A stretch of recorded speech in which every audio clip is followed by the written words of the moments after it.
오늘 저희들에게 주신 말씀은 요한복음 1장 1절부터 5절, 12절부터 14절. 제목은 나는 구원 받았는가? 같이 읽으시겠습니다. 시작. 태초에 말씀이 계시니라. 이 말씀이 하나님과 함께 계셨으니 이 말씀은 곧 하나님이시니라. 그가 태초에 하나님과 함께 계셨고 만물이 그로 말미암아 지은 바 되었으니 지은 것이 하나도 그가 없이는 된 것이 없느니라. 그 안에 생명이 있었으니 이 생명은 사람들의 빛이라. 빛이 어두움에 비치되 어두움이 깨닫지 못하더라. 곧 그 이름을 믿는 자들에게는 하나님의 자녀가 되는 권세를 주셨으니 이는 혈통으로나 육정으로나 사람의 뜻으로 나지 아니하고 오직 하나님께로서 난 자들이니라. 말씀이 육신이 되어 우리 가운데 거하심에 우리가 그 영광을 보니 아버지의 독생자의 영광이요 은혜와 진리가 충만하더라. 아멘. 기도하시겠습니다. 하나님 감사합니다. 그동안 당연히 습관적으로 드리는 예배라고 생각했는데 이렇게 예배하기 어려운 이런 느닷없는 상황이 올 줄은 아무도 예측하지 못했습니다. 하나님, 또 앞으로 어떤 세상이 펼쳐질지 저희들은 알 수가 없습니다. 하나님 아버지, 매일매일 생명 주신 것을 감사하면서 매일매일 주님의 은혜로 인도받으면서 잘 살아내는 우리 모두가 되기를 원합니다. 하나님, 말씀을 주시는 분도 주님이시고 깨닫게 하시는 분도 주님이시고 우리를 구원으로 인도하시는 분도 주님이십니다. 우리 하나님께서 이 시간 성령께서 이곳에 오시어서 우리 각자의 마음을 열고 하나님, 예수 그리스도가 나에게 무슨 관계가 있는가를 바르게 깨닫고 믿음 안에서 진리 가운데서 행하는 저희 모두가 되게 하여 주시옵소서. 예수님 이름으로 기도합니다. 아멘. 요즘은 설교 본문을 정할 때 하나님 앞에 기도를 하지만은 어떤 심정으로 하나님 앞에 제가 기도를 하냐면은 이것이 마지막 설교다라는 심정으로, 하나님, 그렇다면 마지막 설교라면 우리 제자들 교회에 나오는 이 교우들에게 무슨 말씀을 전해야 할까요? 하고 제가 묻습니다. 그래서 지난주일에는 이 마지막 때에 어떤 일들이 펼쳐질 것인가에 대한 말씀을 드렸고, 이번 주에는 참 너무도 중요하다. 왜냐하면은 여기 계신 분들 가운데 참 아쉽고 불행하게도 아직도 구원의 예수가 누군가를 나한테 깊이 영접하지 못한 사람이 분명히 있을 것으로 저는 믿습니다. 그래서 오늘 이 설교를 잘 들으시고 이미 아신 분들은 더 강화하시고 아직 아니다 싶은 분들은 다시 또 이 구원에 대한 설교를 언제 할지는 아무도 모릅니다. 그래서 확실하게 붙잡고 내일 이 세상이 끝난다 할지라도,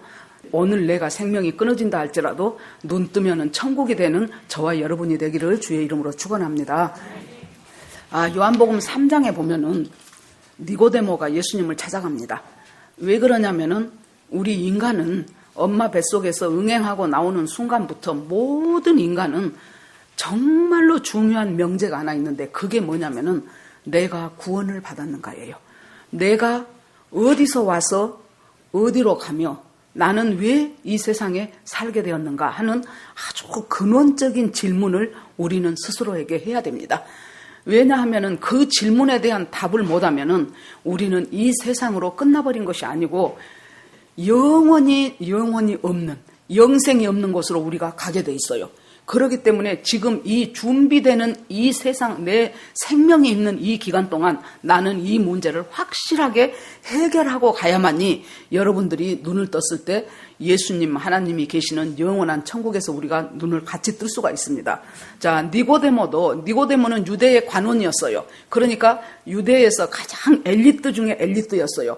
그런데 이 사람도 마음속에 숙제가 있어요. 뭐냐면은 내가 과연 죽으면 어떻게 되는가?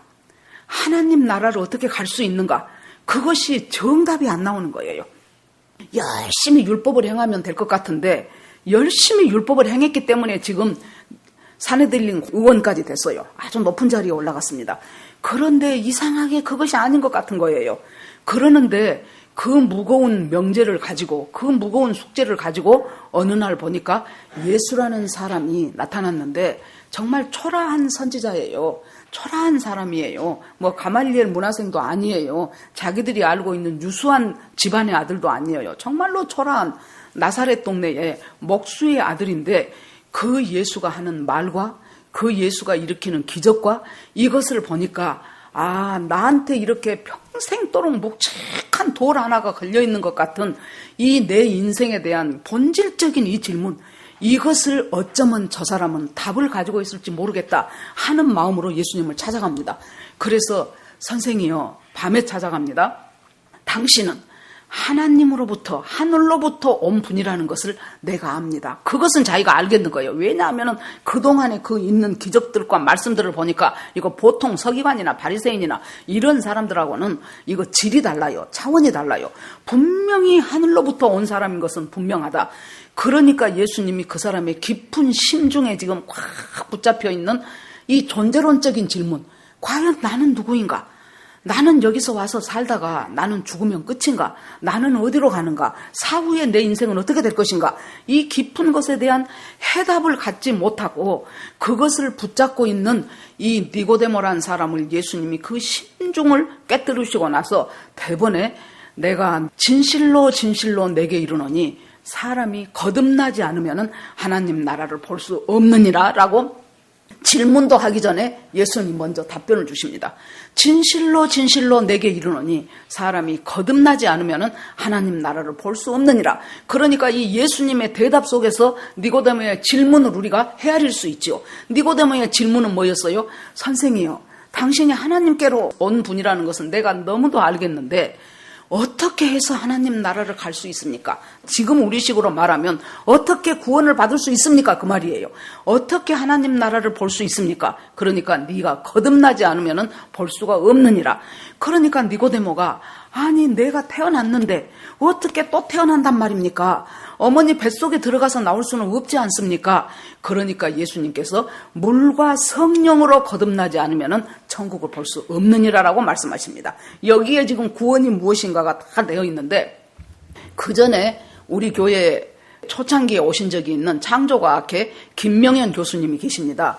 그 김명현 교수님의 그 거듭남의 비밀이라는 그걸 한번 여러분들이 김명현 교수님을 아직 안 해보신 분들은 유튜브에 가서 쳐보셔요. 특히 젊으신 분들, 이공계 출신들, 이런 분들한테는 너무나도 아주 쏙쏙쏙쏙 들어오는 것, 과학적으로 그분 강의가 많습니다. 참 하나님이 각계각층에서 참 하나님을 알게 하시는 많은 사람들을 주셨구나. 따지기 좋아하고 이론적으로 A, B 해가지고 딱 C라는 답이 딱 내 손에 쥐어져야만 믿을 수 있는 사람들을 향해서 굉장히 이 김명현 교수님은 많은 역할을 하셨다고 제가 생각이 됩니다. 그런데 자, 그분이, 이건 제 얘기가 아니에요. 그분이 이 거듭남이라는 것을 어떻게 설명하셨는가 한번 들어보세요. 거듭난다는 것은 원어적인 의미로 하면은 위에서 나온다는 얘기예요. 위로부터 나온다는 얘기예요. 그러니까 땅에서는 거듭날 수가 없다는 얘기예요. 뭔가 위로부터 온 것이 들어와야 거듭난다는 얘기입니다. 그러면 일단 놔두고, 자, 그러면 거듭난다는 것은 사람이 모두 육신으로 한번 나와요. 육신으로 나온 것은 첫 번째 나오는 것이고, 그 다음에 다시 태어나는 것은 나중으로 치자고요. 자, 육신으로 태어날 때 우리가 어떻게 됩니까? 어머니의 자궁 속에 있는 난자가, 여러분 잘 한번 비교를 해보세요. 난자가 아무 일이 없으면은 그대로 배출돼 버려요. 그러죠. 한 달에 한 번씩 생성이 되는데 외부에서 생명을 가진 무엇인가가 들어오지 않으면은 그대로 있다가 그대로 떨어져 나가 버려요. 그런데 외부에서 정자라는, 생명을 가진 정자라는 것이 들어와서 난자 속에 확 합해지기 시작하면은 그때 수정란이 되지요. 그러면 그때 생명이 생겨요. 여기까지 지금 잘 따라오시죠? 예, 생명이 생겨요. 그 생명이 뱃속에서 자랍니다. 그래서 4개월 되고 5개월 돼가면서 자라나면서 이제 꼼지락꼼지락 하기도 하고 뭐 눈도 생기고 코도 생기고 뭐 다리 발짓도 하고 이러면서 계속 자라나다가, 그런데 엄마의 뱃속이 그 아이로서는 전 우주예요. 전 세계예요. 그런데 어느 날 때가 차가지고, 생명이 있기 때문에 자라난 거예요. 때가 차가지고 세상 밖으로 나왔어요. 상상이나 할 수 있었습니까? 엄마 뱃속에 있을 때 상상이나 했겠습니까? 이런 세상이 있다는 것을. 우리 엄마 뱃속에 있을 때 상상이나 했겠습니까? 이런 세상으로 우리가 떨쳐져 나왔어요. 그것이 먼저 우리 육신이 태어나는 순서예요. 그러죠? 그 다음에 거듭나는 것도 이와 똑같아요. 자, 난자의 일생이 그렇게 소멸되어 버렸던 것처럼 우리가 이 인생이 이제 인간의 육신으로 태어났어요. 태어났는데 여러분, 아무 일이 없으면, 외부로부터 생명이 안 들어오면, 아까 난자 그대로 없어져 버렸던 것처럼 외부로부터 나를 살리는 생명이 들어와야 돼요. 그 생명이 안 들어오면은 나는 이 7, 80, 90, 100 하는 이 인생을 살다가 이것이 다인 줄 알다가 아기가 그 엄마의 뱃속이 온 우주인 줄 알고 살았던 것처럼 이 세상이 온 우주인 줄 알고 살다가, 그러다가 아까 난자는 사라지면 끝나요. 그런데 우리 인간은 하나님의 형상대로 생명을 줘서 만들었기 때문에 사라지면 끝나는 것이 아니고 영원한 어둠으로 가요. 그곳이 바로 지옥이에요. 왜냐하면 생명이 없기 때문에. 그러면 우리가 이 살아있는 동안 무엇이 와야 됩니까? 외부로부터 생명이 와야 돼요. 그 외부로부터 온 생명이 바로 예수 그리스도예요. 여기까지 확실하게 이제 이해되셨죠? 자, 그러면 여기에서 이제 외부로부터 생명이 들어와야 되는데, 왜 그러면 외부로부터 생명이 들어와야 되는가? 자, 요한복음 1장 1절 오늘 말씀에 보니까 태초에 말씀이 계시니라. 이 말씀이 하나님과 함께 계셨으니 이 말씀은 곧 하나님이시니라 그랬어요. 태초 이전부터 알파부터 오메가 되신 예수님인데 태초에 말씀이 계셨어요. 이것은 헬라어로는 로고스라고 한다 그랬어요. 모든 것의 본질, 모든 것의 시초, 그것이 바로 말씀인데 그 말씀이 하나님과 함께 계셨어요. 그러면 여러분 보세요. 함께는 우리 지금 이 제자들 교회라는 공간 안에 함께 있지요. 함께 있는데 이 함께가 한 공간 안에 있으면서도 우리가 생각이 다를 수가 있어요. 저 사람은 저 생각하고 이 사람은 이 생각하고, 같은 설교를 들으면서도 어떤 사람은 이 말씀이 내 마음에 들어오고 어떤 사람은 저 말씀이 내 마음에 들어오고 서로 다릅니다. 그런데 여기서 함께라는 것은 대면하다라는 뜻이에요. 자, 보십시오. 자, 대면합니다. 지금 보세요. 제 손이 이렇게 있는데 함께라는 것이 무슨 뜻이냐 그러면 딱 붙어버렸어. 그래가지고 내가 얼굴을 왼쪽으로 돌리면 이 손도 따라서 왼쪽으로 돕니다. 내가 가운데로 멈추면 이 손이 가운데 있습니다. 제가 오른쪽으로 돌리면 이 손도 오른쪽. 이것이 함께예요. 즉 뭐예요? 하나님과 말씀은 완전한 동일체이다 그 말이에요. 그래서 예수님이 하나님인 거예요. 예수님과 하나님을 구분하면서도 왜 예수님을 하나님이라고 하느냐? 바로 이제 금방 제가 말한 것처럼 딱 붙어서 하나님의 생각이 예수님의 생기고 하나님의 느낌이 예수님의 느낌이고 똑같이 같이 가는 거예요. 그래서 태초에 말씀이 계셨는데 그 말씀이 하나님과 함께 계셨는데 그 말씀은 곧 하나님이시니라. 즉 우리의 구원은 예수 그리스도를 빼놓고는 생각할 수가 없는 것이 우리의 구원이라는 거예요. 그러면서 함께 계셨는데 만물이 그로 말미암아 지은 바 되었으니 지은 것이 하나도 그가 없이는 지은 것이 된 것이 없냐. 모든 만물의 근원이 되시는 분이 예수님이고 만물의 창조주 되시는 분이 예수님이라면 하나님의 형상대로 지은 저와 여러분이 예수 그리스도를 빼놓고는 우리 인생에 구원이 없고 아무것도 아니라는 것을 깨닫게 해주는 말씀이지요. 그런데 문제는 그 예수 그리스도 안에 함께 지으신 그 예수 그리스도 안에 생명이 있었는데 그 생명은 사람들에게 빛이었어요. 자, 아까 난자에도 생명을 가진 정자가 들어왔을 때 비로소 생명으로 탄생하기 시작한 거예요. 우리 인생 가운데도 생명을 가진 예수님이 내 심령 속에 들어옴으로 말미암아 그때부터 나는 하늘을 맛보면서 이제 천국의 삶을 살아갈 수 있도록 창조되었는데 그 빛 대신 예수가 생명을 가지고 왔는데 그 생명을 사람들이 어두운 곳에 비치니까 여기서 빛이 어두움에 빛이 돼 어두움이 깨닫지 못하더라 그랬죠. 여기서 어두움이라는 것은 단순한 어둠이 아니고요. 여러분 창세기 선악과를 따먹고 하나님으로부터 범죄하여 에덴 동산을 쫓겨났던 그 아담의 죄부터, 즉 죄악으로 인한, 그리고 예수님 다시 올 때까지 수없이 많은 인구들이 낫다 죽었다 하면서 지내갔겠죠. 그 모든 사람에 이르기까지 죄로 인하여 만들어진 모든 것이 다 어두움이에요. 여러분 죄로 인하여 미움이 생겨요. 죄로 인하여 시기가 있어요. 죄로 인하여 분쟁이 있어요. 죄로 인하여 욕심이 생겨요. 모든 우리 인류가 내가 지고 가고 있는 이 죄악의 짐이 어두움이라는 한 단어로 지금 표현이 된 거예요. 그 어두움에 빛을 비추고 생명을 주려는 예수님이 왔지만은 거절해버렸어요. 왜 거절했습니까? 자, 우리 인간이 태어날 때 영과 혼과 육으로 태어난다는 얘기는 제가 한 번 수십 번을 했을 것입니다. 자, 우리의 가장 중요한 깊은 속에 영이 있어요.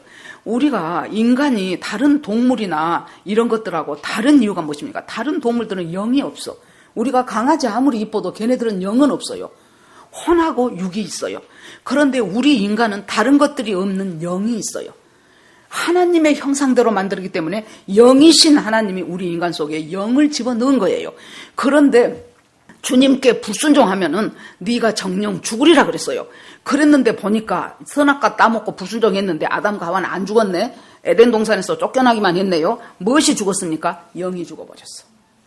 혼과 육은 그대로 있어요. 여러분, 그래서 아담 이후에 모든 인간들은 혼과 육으로만 태어나요. 혼과 육으로만 태어납니다. 혼과 육만 갖고도 잘 먹고 잘 살고 출세하고 좋은 학교 가고 뭐 직장 잘 붙들고 돈 잘 벌고 그렇게 살아요. 모든 사람들이. 그러니까 이것이 다인 것처럼 살아요. 그런데 이 영이 없으니까 결국에 내가 육신의 장막을 떠나는 날 어디로 가요? 영이 없는 곳으로 가요. 영이 없는 것이 지옥인 거예요, 여러분. 영이 없는 곳으로 가요. 그래서 하나님께서 성부, 성자, 성령 같이 가신다고 내가 얘기했죠. 그 성부, 성자, 성령 그 하나님이 이 인간을 어떻게 구원해야 될 것인가 하면서 창세기 3장 15절부터 여자의 후손이 이 사탄의 뱀의 머리를 깰 것이고 너는 여자의 후손의 발꿈치를 물 것이다라는 그 최초의 복음부터 시작해서 마지막 아멘 주 예수여 오시옵소서 그때까지 성자 예수가 드디어 생명을 가지고 인간의 몸으로 인간으로 태어나셨어요. 그분이 바로 예수 그리스도예요. 그 예수 그리스도가 태어나기 위해서 모든 인류의 역사는 흘러서 아브라함과 다윗의 자손 예수 그리스도의 세계라 하는 마태복음 1장 1절부터 시작이 되는 것입니다. 여러분, 그 예수가 이제 빛으로 오셨는데 어두움이 그 빛을 모르고 거절을 해버려요. 그래 놓으니까 왜 거절을 하냐? 살리는 것은 영이니 육은 무익하니라. 영이 영을 알 수가 있어요. 근데 영이 죽어있기 때문에 이 예수가 누구인가를 몰라. 알 생각도 안 해요. 그래서 영이 죽어있기 때문에 바로 그 죽은 영으로는 도저히 예수를 빛인지도 모르고 생명인지도 모르고 거부해버리는 거예요. 그것이 지금 이 예수님이 오셔서 당한 일이에요. 그런데 그때 누가 나타납니까? 세례 요한이. 선지자가 하나 나타나지요. 세례 요한이 나타나가지고 앞으로 내 뒤에 오실 분이 있는데 그분이 바로 우리에게 생명을 주시는 우리를 거듭나게 하는 예수 그리스도다. 보라 세상 죄 지고 가는 하나님의 어린 양이로다 하면서 세례 요한이 예수 그리스도에 대해서 나는 빛이 아니다. 그러니까 이 사람이 광야에서 소리를 외치는데 너무 사람들이 은혜를 받고 가슴을 흔들어대는 소리로 외치기 때문에 사람들이 막 모여들기 시작하면서 당신이 그 빛이요? 당신이 그 생명이요? 당신이 그 메시아요? 하고 묻는 거예요. 근데 사람은요, 옆에서 막 이렇게 해주기 시작하면 나도 모르게 내가 괜찮은 것처럼 막 고개를 들고 싶어져요. 어느 누구나 예외가 없어요. 누가 저보고 막 이렇게 한다면 제가 여러분 이 정도 교회를 하기 망정이지. 그 전에 어떤 집사님이 그러셨어요. 목사님이 장소 좋은 데서 위치 좋은 데서 목회하면은 몇 달이면 300명 모여요. 그러고 너무 안타깝대. 이 지금 방배동 지하에서 하는 것이. 그런데 여러분 300명이 500명 되고 500명이 1000명 된다면 제가 지금 이 영성 갖고 있을 줄 압니까? 천만의 말씀이에요. 나도 모르게 고개가 뻣뻣해져. 부목사들 몇 사람 쫙 써. 그래갖고 너희들이 알아서 다 해. 나는 주일날 설교 한 번만 할 거야. 그러고 성가신 것 있으면 나한테 묻지 마. 너희들이 알아서 처리해. 그러고 나는 한 달에씩 사례비 싹싹 받는 거예요. 그러고 그냥 좋은 차 그냥 타고 다니면서 그냥 아주 우아하게 예 하면서 하나님이 넌 제가 언제 그랬지요. 제가 언제 요즘은 건강검진도 잘 안 받아요. 나이가 70이 넘어가고 하나님이 오라가시면 갑니다 그러고 건강검진도 안 해. 근데 한참 이제 옛날에 남편 회사 다닐 때는 건강검진 1년에 한 번씩 하라 그러잖아요. 갔더니 안 그래도 작은 키가 전체로는 한 4.5cm 정도 줄었어. 이 처녀 때에 비해서. 그런데 그때 2cm가 또 줄었더라고. 그 2년 전에 한 거다고. 그래서 내가 하나님, 나는 키는 큰 사람만 준 줄 알았더니 왜 나같이 작은 사람도 줍니까? 줄 것이 어디가 있다고? 아이 참 하나님, 저 큰 사람들이나 줄이셔요. 저는 그냥 냅둬요. 제가 고등학교 2학년 때 정식으로 키를 재본 것이 150.5, 151도 못 돼. 150.5. 근데 147인가로 돼버렸어. 아따 하나님, 이건 좀 심하네요. 제가 그러면서 뭐 나 같은 사람이 줄일 것이 무엇이 있다고 또 줄이십니까? 그랬어요. 그러자 성령께서 고요히 내 마음속에 네가 교만할 수 있는 것에서 내가 하나를 제했다. 얼마나 내가 교만하기를 좋아하는 종자인지 몰라. 조금만 어쩌면 그냥 잘난 척해서 고개를 뻣뻣하니 들고 그냥 내가 별것인 줄 알고. 그러니까 하나님이 제일 눈에 띄어. 우리 친정 식구 5명 중에서 키 작은 사람은 저밖에 없다니까요. 그래서 내가 제일 못됐는갑다. 하나님이 보시기에 내가 제일 교만의 요소가 많은 종자인가 보다. 그렇게 생각을 했어요. 자, 여러분 보십시오. 우리가요, 하나님 앞에서 영이 죽으면 하나님을 알 수도 없고, 예수가 이 세상에 왜 왔는가 나하고 상관도 없고, 알 수도 없고, 깨닫지도 못하고, 그리고 나는 이 세상에 취해서 살다가 가면 끝이라고 생각하는 것이 수많은 사람이에요. 그런데 그것이 끝이면 얼마나 좋겠습니까? 끝이 아니에요. 눈 떠보니까 지옥이라 그랬죠, 내가. 그럴 때 그때 가서 그것이 아니었네 하면 이미 때는 늦었다 그랬어요. 자, 빛이 왔는데 그 빛을 모르니까 거절을 했어요. 그러니까 세례 요한이 나타나갖고 나는 증거하는 자다. 나는 빛이 절대 아니다. 나는 구주가 아니다. 나는 메시아가 아니다. 나는 그 메시아에 대해서 증거하러 온 사람이다라고 강력하게 외쳤어요. 그러니까 똑같은 이름을 가진 요한이, 세례 요한은 예수님보다 6개월 먼저 와가지고 예수님보다 먼저 사역을 시작하면서 내 뒤에 오시는 분이 있는데 그분은 진짜 메시아다. 나는 그 사람 신끈도 나는 풀만한 자격이 없는 사람이다. 세상 죄 지고 가는 하나님의 어린 양이 예수 그리스도다. 봐라. 어린 양은 뭐입니까, 여러분? 어린 양은 다 알다시피 이스라엘 백성이 출애굽할 때 10가지 재앙 중에서 마지막 10번째 재앙을 하나님이 바로한테, 여러분 보세요. 바로는 세상 신을 의미합니다. 바로가 그렇게 많은 재앙을 당하면서도 우리 인간들 내보내줍니까? 안 내보내줘요. 우리 인간은 죄 지으면 한 번 사탄의 노예가 딱 돼버려요. 그렇기 때문에 사단이 어떤 일이 있어도 예수 못 믿게 해요. 어쩔 때는 저 목사님이 괜히 말하는 것이 꼴보기 싫어서 한번 따라갔다가 안 믿어. 어쩔 때는 아무것도 아닌 것 같고 시험 들어서 안 믿어. 어쩔 때는 내가 과거에 그랬었는데 그때 나를 위로해 준 사람이 하나도 없었어. 교회 그까짓 거 다닐 필요 없어. 그러고 안 믿어. 어쩔 때는 보니까 어디 교회에서 어떤 목사님이 돈 얼마 먹어버렸단다. 그러니까 아이고 그런 데 안 다녀. 수많은 정보들을 갖다가 나를 예수 못 믿게 하는 것이 사탄이라고요. 그 사탄이 꽉 나를 잡고 있는 거예요. 그러기 때문에 예수 믿는 일이 그렇게 쉽지가 않아요. 이것을 깨서 그 사람이 믿음 안에 들어오기까지는 어느 누군가의 눈물의 기도가 끊임없이 있어졌다는 것을 여러분 아셔야 됩니다.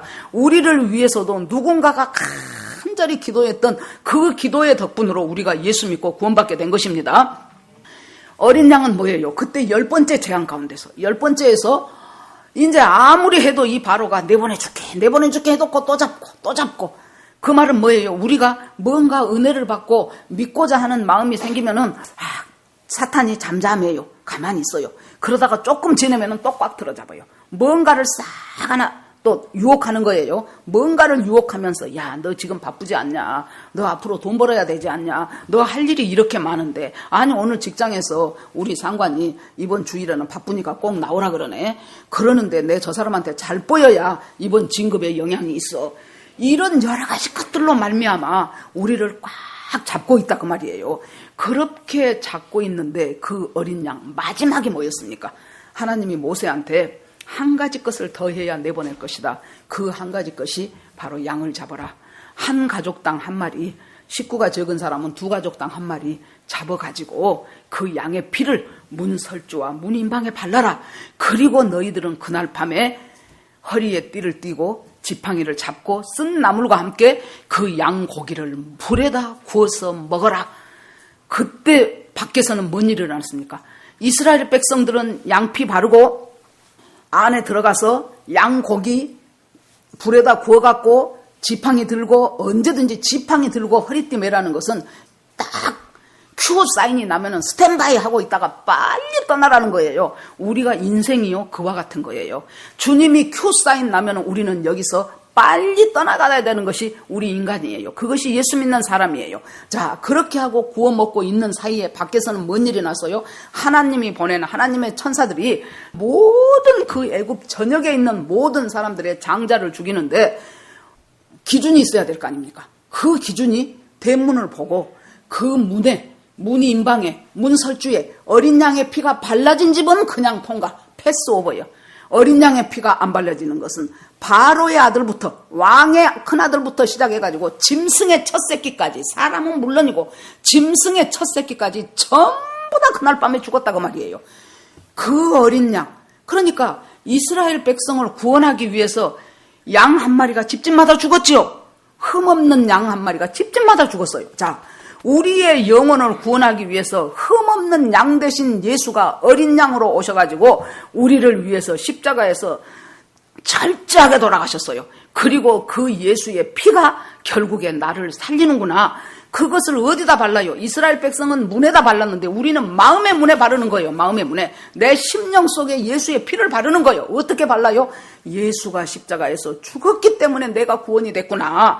그 예수를 내가 아멘으로 받아들이면 영접하는 거예요.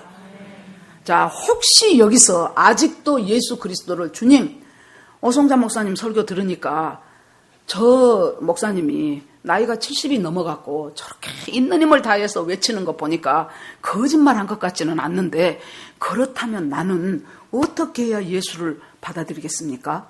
영접하겠습니까? 하나님 앞에 구해보셔요. 하나님, 알았습니다. 내가 한번 믿어볼랍니다. 아직 내 머리로는 납득이 안 되지만은 저 말을 한번 믿어보겠습니다. 예수님이 내 모든 죄를 다 사시기 위해서 십자가를 지고 돌아가셨고 그 피가 나를 구한다는 것을 내가 깨달았으니 이제 내가 마음을 열고 예수님 저에게 들어오십시오. 이 기도만 하면 돼요.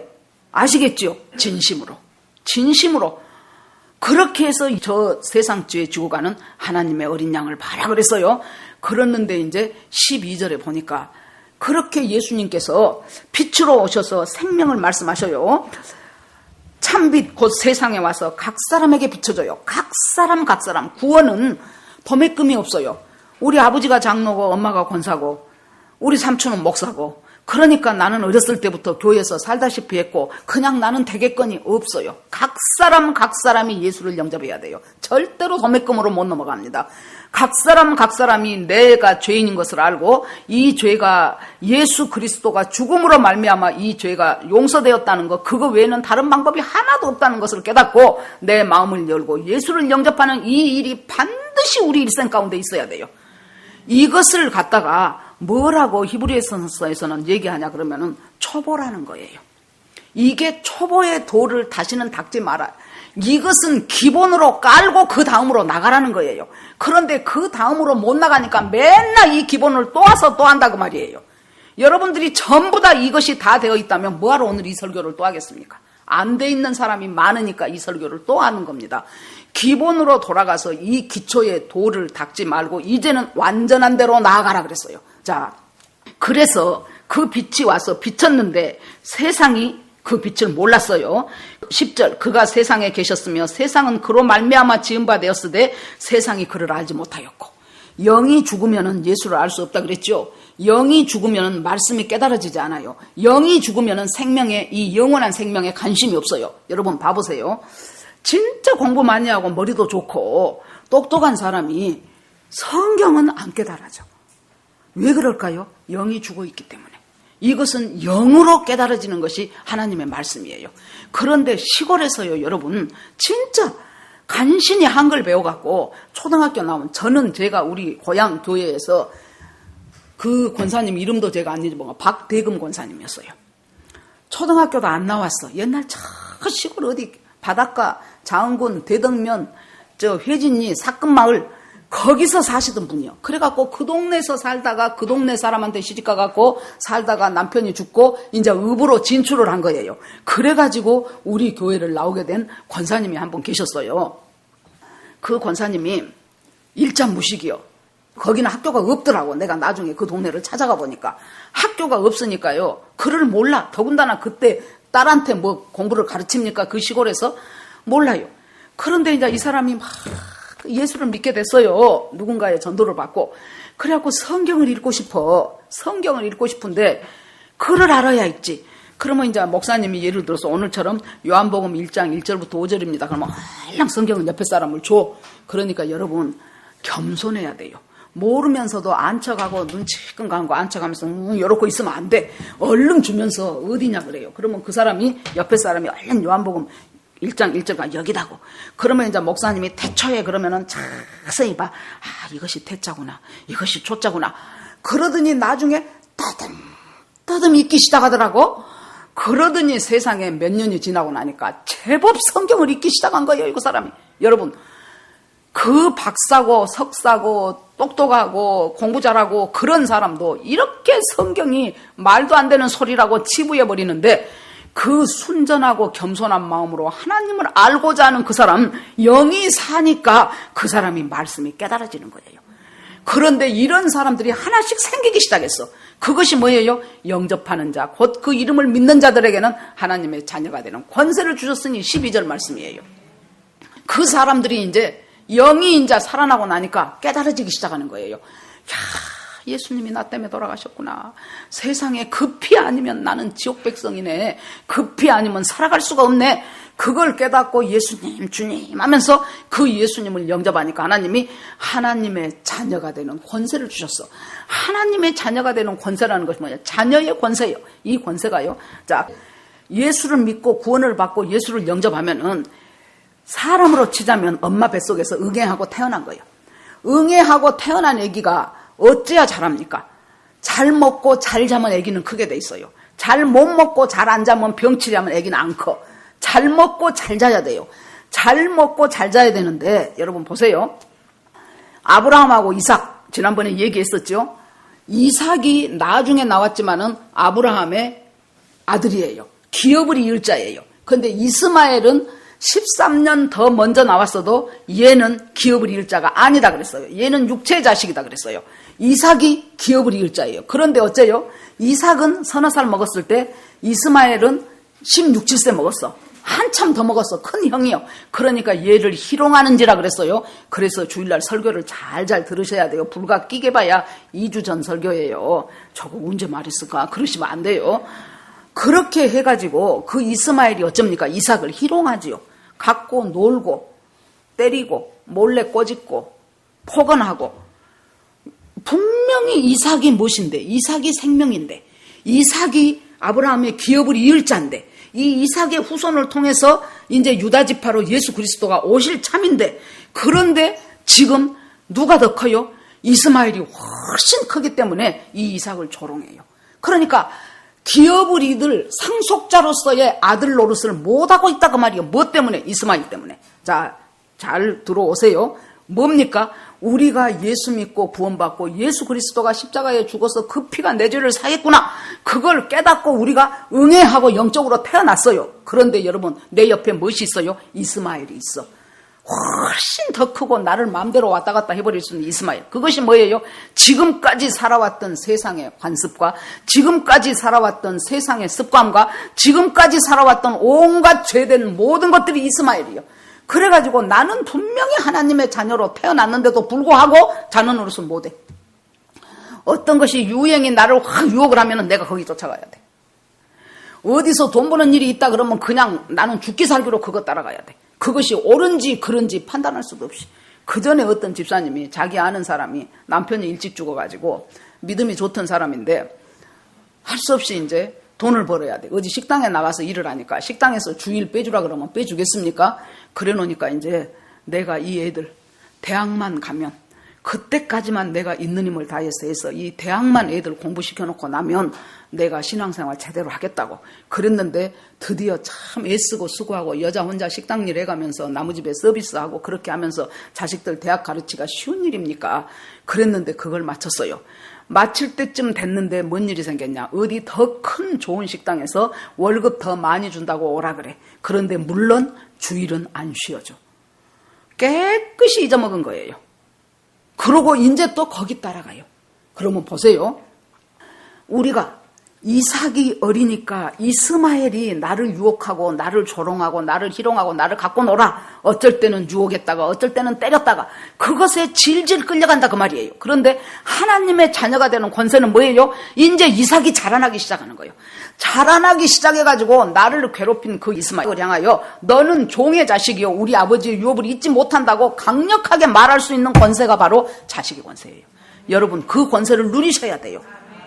이미 하나님으로부터 유업을 입을 자로 우리가 분명히 예수 믿고 구원받고 영접했는데 어찌하여 사탄이 나를 가지고 노는데 그것에 대해서 과감하게 쳐내지를 못하고 그 사탄의 유혹에 넘어갔다가 사탄의 겁주는 것에 넘어갔다가 이리 넘어가고 저리 넘어가고 하면서 하나님의 유업을 입을 그 자녀로서의 삶을 살지 못하냐 그 말이에요. 이것을 지금 이제 니고데모는 예수님한테 와서 질문하고 예수님이 물과 성령으로 다시 태어나지 않으면은 결단코 하나님 나라를 갈 수 없는 이라라고 얘기를 하죠. 그러다 이제 참 이제 이 니고데모가 아리까리해지는 거예요. 아는 것도 같고 모르는 것도 같고. 그러니까 주님이 3장에 보면은 모세가 광야에서 뱀을 든 것 같이 인자도 들려야 하리니 그렇습니다. 자, 여기서 십자가에 대한 얘기를 해요, 예수님이. 모세가 광야에서 뱀을 들었죠. 뭔 사건이었습니까? 이들이 하나님을 원망하다가 전부 다 지금 이 코로나처럼 전부가 다 전염병, 아주 열병, 연병에 빠져가지고 막 사람들이 막 팍팍팍팍 그 자리에서 죽어 넘어가는 거예요. 그러니까 사람들이 그때서 모세 찾아와갖고 아이고 당신이 기도 좀 해봐. 당신 하나님하고 친하니까 당신이 어떻게 말해갖고 좀 우리 이 병에서 빨리 노연하게 해줘. 그러니까 하나님 이 백성 이러다가 다 죽게 생겼습니다. 그러니까 엊그저께 보니까요 그 펜스 부통령이 한국 사람 40% 정도가 이대로 두면은 이 코로나에 감염될 수 있다. 빨리 백신을 개발해서 한국 사람을 살려야 한다. 내가 그 기사를 보고 눈물이 나더라고. 그래갖고 트럼프하고 같이 그 일을 굉장히 빨리 이 백신 개발하는 것을 추진을 하라고 저러다 한국 사람 40% 걸릴 때까지 이것이 잠잠해지지 못한다고. 여러분 이 걱정을 누가 해야 됩니까? 대통령이 해야 되잖아요. 정부가 해야 되잖아요. 여당이 해야 되잖아요. 정치인들이 해야 되잖아요. 오늘 또 오는데 우리가 집에서 9시에 나오니까 9시 10분쯤 됐을 것입니다. 뭔 사람이 또 왼쪽에 줄줄하니 상당히 줄을 많이 섰어요. 저 사람들 왜 저러지? 하고 보니까 마스크 살라고. 약국 앞에 쭉 줄 서 있더라고요. 거기만 있습니까? 이쪽도 있고 저쪽도 있고. 그래서 내가 참 마음이 아프더라고. 세상에. 그러면서 이제 이 마스크를 정부에서 뭐 이제 어떻게 나눠주고 뭐 요일제로 나눠주고 막 그러죠. 가장 근본적인 원인은 무엇입니까? 우리가 국민 다 얼마 정도인지 인구 다 알잖아요. 국내 유통할 수 있는 그 마스크를 남겨놓지 않고 전부 중국한테 죽기 살기로 퍼다 줬기 때문에 마스크가 모자란 거예요. 그런데 이제 이 마스크를 이제 통제를 한다고 하니까 마스크 만든 회사에서 안 만들어버려. 왜냐하면은 예를 들어서 시장이라는 것은 여러분 그래서 시장 경제를 우리가 알아야 되는데요. 말이 옆으로 갑니다만은 시장 경제는 갑자기 태풍이 많이 불고 그건 내가 어디서 읽은 글입니다. 돌풍이 많이 불어가지고 어느 미국 알라바마 주라고 칩시다. 어느 주에 생수 한 병에 $500씩 하기 시작했어. 그래 놓으니까 막 이제 사람들이 생수를 구하려고 난리가 나죠. 그런데 거기에서 정부가 가장 어떻게 해야 잘하는 짓이냐. 야, 니들 생수 $500라니 말도 안 돼. 니들 빨리 $100에 팔아. 그러면 생수 장사들이 안 만들어버려. 그런데 냅두면은 $500에 파니까 생수 업체들이 아주 밤에 잠을 안 자고 만들어 기분이 좋아갖고 왜? 이것이 그전에는 $50밖에 안 되던 것이 10배가 올라서 $500를 하니 얼마나 많이 만들어내겠습니까? 이 회사 A, B, C, D, E 모든 회사에서 이것을 만들기 시작해갖고 며칠 지나면은 정상 가격으로 되돌아가는 거예요. 이것이 시장 경제예요. 그런데 공산주의 전체주의는 이 짓이 안 돼. 여러분 공산주의 하는 나라치고 경제 발전한 나라가 한 개나 있는가 찾아보세요. 이것은 사람들 머릿속에서 이념 속에서 만들어낸 하나의 이상향을 따름이에요. 제가 예를 많이 들죠. 코넬 대학교의 모 교수가 오바마 대통령, 오바마가 사회주의자입니다. 미국은 상류층 최위도 없어야 되고 밑에도 없어야 되고 평균하게 잘 살 수 있는 나라를 만들어야 된다 그랬어요. 그러니까 코넬 대학의 노 교수가 있다가 그것은 틀린 경제 이론이다 그랬어요. 그러니까 애들이 아니 제일 위도 없고 제일 밑에도 없고 고르마니 잘 살면 좋지 왜 그게 틀렸다고 하십니까? 그러니까 교수가 있다가 우리가 한번 그러면 실험을 해보자. 자, A부터 시작해갖고 F까지 다 나오겠죠, 학점이. 그런데 우리가 평균을 내서 모든 학생한테 다 똑같은 학점을 주자. 그러니까 애들이 야 좋다 그랬어요. 그래서 한 학기에 시험을 3번 쳐요. 첫 번째 시험을 쳤어요. 평균 B가 나왔어요. 그러면 누가 억울하겠습니까? 열심히 공부해갖고 A 맞을 수 있는 성적을 가진 사람들이 억울하겠죠. 두 번째 시험을 쳤어요. 평균 C가 나왔어요. 뭡니까? A 맞을 수 있는 사람이 하나도 공부를 안 해버렸다는 얘기예요. 똑같이 맞는데 내가 왜 그렇게 기를 써서 공부해서 쟤네들 좋은 일 시켜줘? 안 했어요. 마지막 3번째 시험은 모두 다 F예요. 이것이 공산주의가 사회주의가 실패하는 이유인 거예요. 자, 예를 들어봅시다. 제가 이미자 권사님 보고 물건을 10개를 만들어라 그래. 그래서 이미자 권사님이 열심히 만들었어요. 그랬더니 2개만 당신 쓰고 전부 8개 다 내놓으라 그래. 내가 이제 엄청 힘을 갖고 있다고 생각을 해보시라고. 그럼 할 수 없이 무서워서 8개를 내놔요. 그러면 그 다음에 이미자 권사님이 잠 안 자고 불 켜가며 10개 만들까요? 안 만들어. 2개만 만들어. 평상시에 안 만든 사람들은 계속해서 안 만들어. 그러고 누군가가 만들어서 나를 주기만 기다려. 그래서 가난해지는 거예요.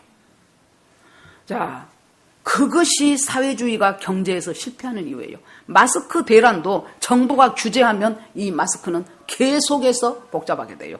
그냥 생산업체에다 맡기고 뭔만 안 하면 돼요. 중국에다가 몇백만 장씩 퍼내는 그 일만 안 하면 돼요. 그러면 우리나라는 금방 마스크 이렇게 일 나기 전에 마스크 하나에 400원씩이었잖아요. 그것도 뭐 널리고 널렸었잖아요. 자, 여러분, 우리가 예수를 믿는다는 것이 뭡니까? 분별을 하는 거예요. 저는 믿음이라는 것은 분별이라고 봅니다.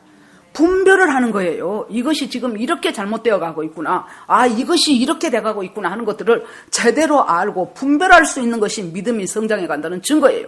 하나님의 자녀가 되는 권세는 분별할 것 분별하면서 사탄이 나한테 그렇게 욕심내도록 만들고 무섭게 겁주도록 만드는 이스마엘과 같은 내 옆에서 안 떨어지고 나를 괴롭히고 있는 그것을 내가 이제는 열심히 성숙해야 돼. 성장해야 돼. 어떻게 성장해야 됩니까? 아이가 젖 먹고 조금 크면은 뭐합니까? 이제 이유식 하게 돼요. 이유식 하게 되면 이제 그 다음에 밥 먹게 돼요. 밥 먹으면서 돌진하고 두 돌 지나면 어른하고 똑같이 먹습니다.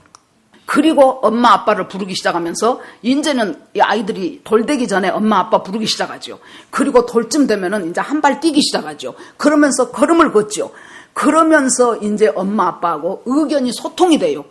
의견이 소통이 되면서 그 다음에는 표정만 봐도 우리 엄마가 화난지 기쁜지를 알게 되고 그것에 맞춰서 애교도 부리고 이렇게 된다 그 말이에요. 즉 예수 그리스도가 내 마음속에 들어와서 내 인생 가운데 살기 시작하면서부터 그때 나는 무엇을 해야 돼요? 잘 먹어야 돼. 무엇을? 하나님의 말씀을. 젖은 신령한 젖을 먹으라 그랬어요. 하나님의 말씀을 잘 먹어야 돼요. 양질의 말씀을 먹어야 돼요. 양질의 말씀을. 나한테 영양분이 될 수 있는 그 젖을 잘 먹고 그리고 나서 점점 자라가면서 점점 성장해가면서 이제는 하나님과 소통할 수 있는 사람으로 되어가면서 하나님의 자녀가 되는 권세를 마음껏 누리는 사람이 되어야 되는 것이 바로 우리가 구원받는 사람이에요. 그래서 14절에 보니까 말씀이 육신이 되어 우리 가운데 거하시며 우리가 그 영광을 보니 아버지의 독생자의 영광이요 은혜가 진리가 충만하더라. 이거 지난주에 잠깐 얘기했습니다. 말씀이 육신이 되어서 오신 그 예수님이 우리 가운데 거하다는 것은 장막을 치다, 텐트를 치다 그 말이라 그랬어요. 우리 가운데 살아가시면서 하는 것을 보니까 그분이 하는 말씀과 그분이 하는 행위를 보니까 하나님의 영광이더라는 거예요. 이거 사람이 하는 일이 아니에요. 우리가 여기서 한 장 더 넘어가면 요한복음 2장에 첫 번째 예수님의 기적이 가나의 혼인잔치에서 물로 포도주를 만드는 기적이었어요. 물로 포도주를 만드는 기적을 행하시는 것이 첫 번째 기적이에요. 자, 물은 여러분 분자식 H2O예요. 포도주는 제가 외웠는데 맞는지 모르겠네. C2H5OH더라고. 제가 외웠어. 분자식이 이렇게 H2O에서 이렇게 바뀌어버려요. 그런데 여러분 만약에 화학선생님이 우리 박영숙 권사님이 옛날에 화학선생님이었어요. 화학선생님이 자기 제자들한테 얘들아 이 물이 H2O가 어떤 사람들이 항아리에서 퍼갖고 갖다 주면 C2H5OH로 변한단다 그러면은 난리가 날 거 아니에요. 학교 그만둬야 돼 이제. 어떻게 저런 사람이 선생님이 됐고 과학을 공부했냐 그러고 난리가 뻥뻥 쳐지겠지요. 여러분, 그러면 이것은 진짜거나 가짜거나, 이렇게 물로 포도주를 만들었다는 이 기사는 가짜거나 가짜가 아니고 만약에 진짜라면 물로 포도주를 만든 그 예수는 뭐다 그 말이에요? 바로 창조주다 그 말이에요. 마지막 기적이 뭡니까? 죽은 나사로를 4일이나 돼서 무덤에 둬가지고 냄새가 납니다 한데도 나사로야 나오너라 그러니까 나사로가 걸어서 나와서 살아버렸어. 이것이 가짜거나 아니면은 이것이 진짜라면 그분은 죽은 자를 다시 살릴 수 있는, 부활시킬 수 있는 창조주다 그 말이에요. 부활의 주다 그 말이에요. 자, 예수님이 제자들이 오병이어 사건이 일어나고 났어요. 오병 떡 5개와 물고기 2마리로 5,000명을 먹이고도 12광줄이 남았어요. 이것은 질량불변의 법칙에 의해서 있을 수 없는 일이에요. 그러잖아요. 어떻게 요만한 것 하나가 그렇게 먹일 수가 있냐고. 이것이 사실이라면, 이것이 가짜가 아니고 진짜라면 이 일을 행하는 예수는 누구라 그 말입니까? 얼마든지 우리의 필요를 얼마든지 채우실 수 있는, 채우는 하나님이라는 것을 믿으셔야 된다 그 말이에요. 그래서 요한복음은 기적이라고 안 해요. 표적이라고 그래요. 기적은 미러클이요, 표적은 사인이요. 표적이 무엇을 증거하냐 그 말이에요. 단순한 표적은 표적이 아니에요. 표적은 증거예요. 에비던스예요. 증거예요. 표적은. 표적이 증거가 되는데 무엇이 증거냐? 물이 포도주로 된 표적을 보니까 저분은 창조주이시구나.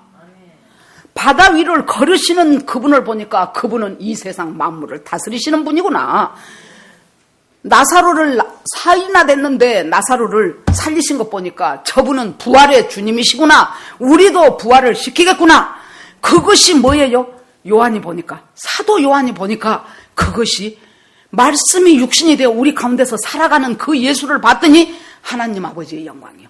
나사렛 출신 한 인간의 영광이 아니고 그것은 하나님 아버지의 영광이더라 그 말이에요.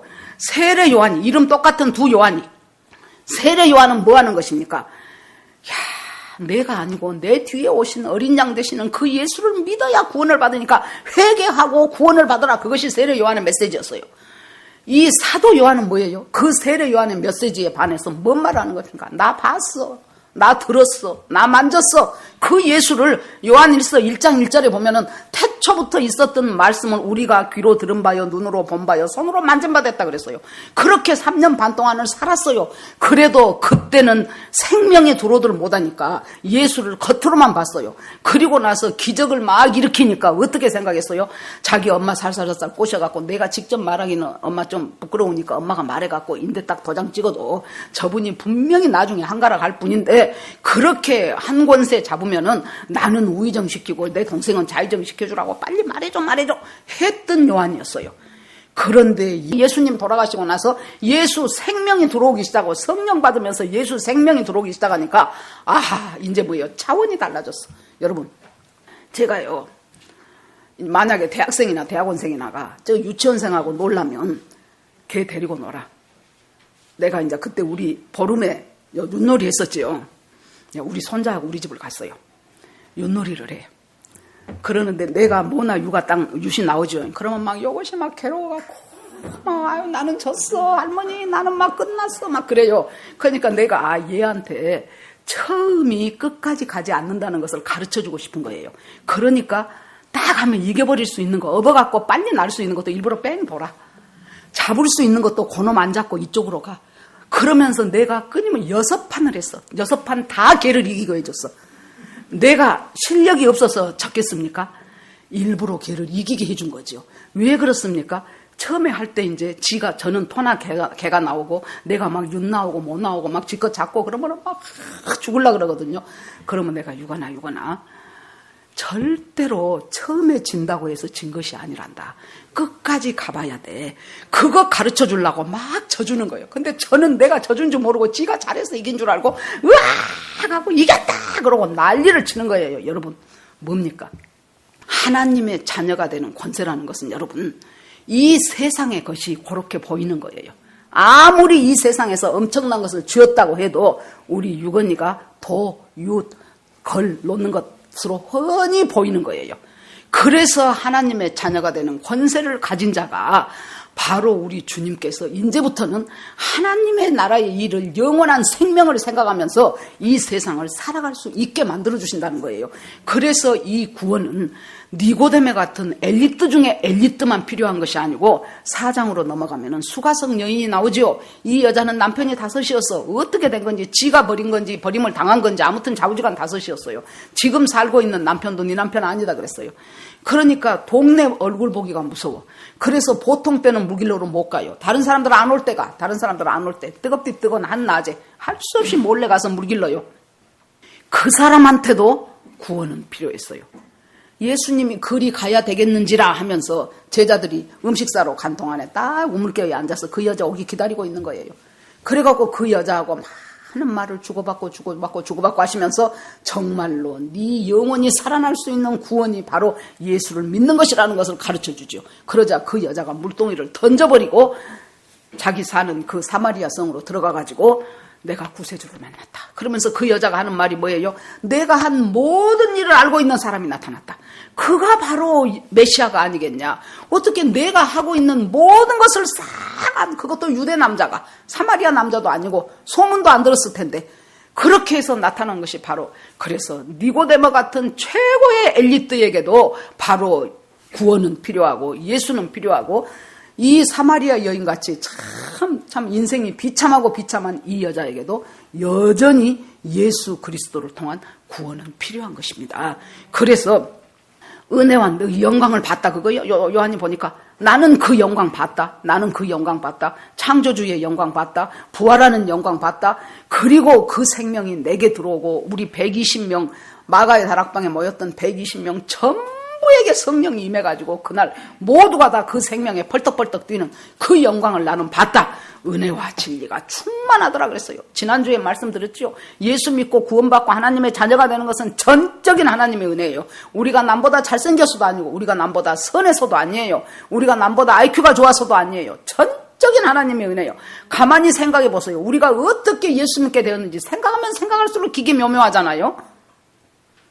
김보욱 집사는 어떻게 해서 오연영이 만나갖고 어느 날 예수 믿게 됐잖아요. 어떻게 해서 만났는가 나 안 물어봤네 진짜. 아무튼 그렇게 해가지고 만나갖고 마누라가 교회 다닌다 그러니까 처음에는 좋으니까 그래 너 알아서 해라. 그러다가 나중에 어떻게 보니까 저렇게 예수 믿게 되잖아요. 기기묘묘한 거예요. 기기묘묘해요.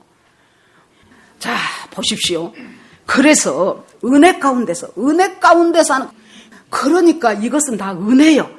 자, 은혜는 여러분 지금 다 누렸어요. 그 다음에 뭐라 그랬어요? 여기서 끄시면 애기 응애하고 나놓고 가만둬버리는 것하고 똑같다 그랬어요. 가만두면 죽어요. 이제 전 먹고 밥 먹고 우유 먹고 애기가 자라나야 돼요. 이제 뭐예요? 진리 가운데서 자라나야 돼요.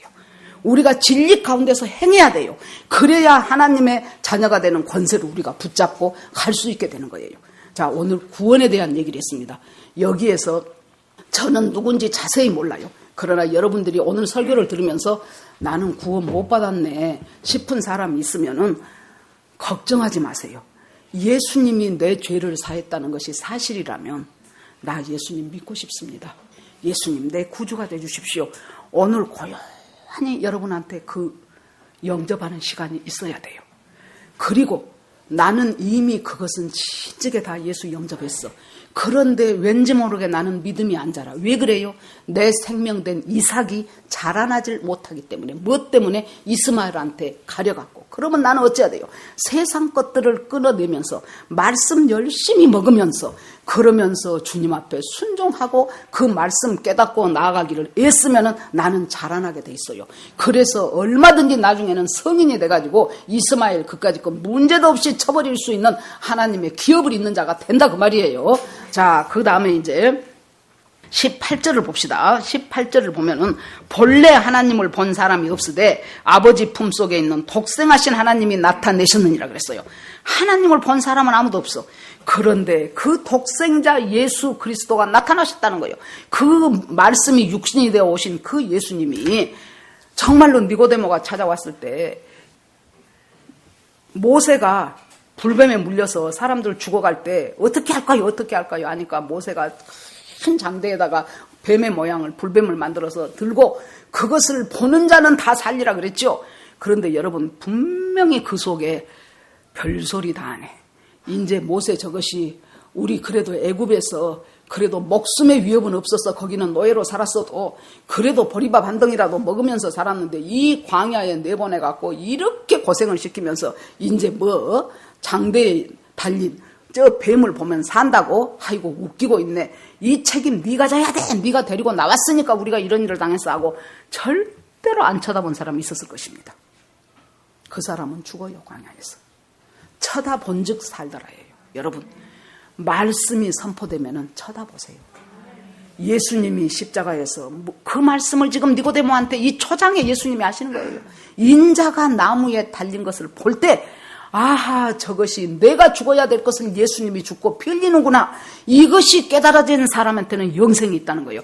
그리고 그 유명한 하나님이 세상을 이처럼 사랑하사 독생자를 주셨으니 이는 저를 믿는 자마다 멸망치 않고 영생을 얻게 하시느니라는 그 말씀이 바로 이 대목에 나오는 거잖아요. 여러분 이 말씀 가운데서 정말로 구원받고 예수 믿고 이제는 은혜로 구원받았다면 이제는 진리 속에서 행할 수 있는 그래서 튼튼하고 강건한 영을 가지고 얼마든지 세상을 호령하면서 이 악한 것들을 제어하면서 그렇게 권세 있는 자녀로 살아갈 수 있는 저와 여러분이 되기를 예수 그리스도 이름으로 축원합니다. 이 시간에 아직도 예수 그리스도를 영접하지 못한 분들을 위해서 제가 기도를 할 테니까 여러분들이 마음을 열고 따라하시기 바랍니다. 같이 기도하겠습니다. 주 예수님, 나는 죄인입니다. 내 죄를 대신해서 십자가에서 죽으시고 내 죄를 용서해 주심을 감사합니다.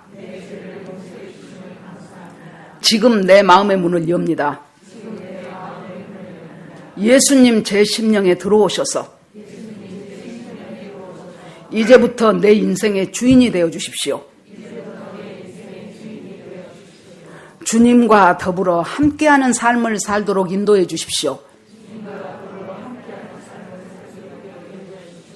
예수 그리스도 이름으로 기도합니다. 예, 이 고백을 진정으로 했다면 여러분은 이 시간에 예수 그리스도께서 성령께서 여러분 안에 들어가 계실 줄로 믿습니다. 아멘.